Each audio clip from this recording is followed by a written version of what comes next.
a politically neutral question, I guess. Well, two-parter.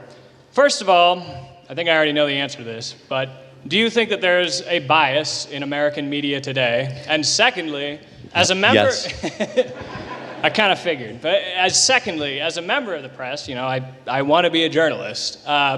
What can I be doing to combat that in your view? So the first part of bias is story selection bias, which is the stories they don't cover. So my first piece of advice is it's not even the story composition itself, which is of course bad, but it's, are you covering the stories that might make one side look bad or actually might elevate another side? So story selection bias is big.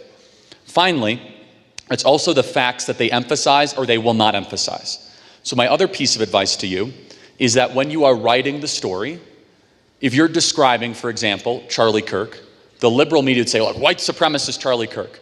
That doesn't have journalist intent, right? That's just complete BS, garbage, rubbish, there's nothing behind it. So try to refrain from like very incendiary descriptions or adjectives, and try to, and I'm sure they teach this as you're a journalist, right? Be incredibly factual in the way that you can write it. In fact, your job should be, this is your goal, the reader should never know your politics. If the reader does not know how you vote, you're an honest journalist.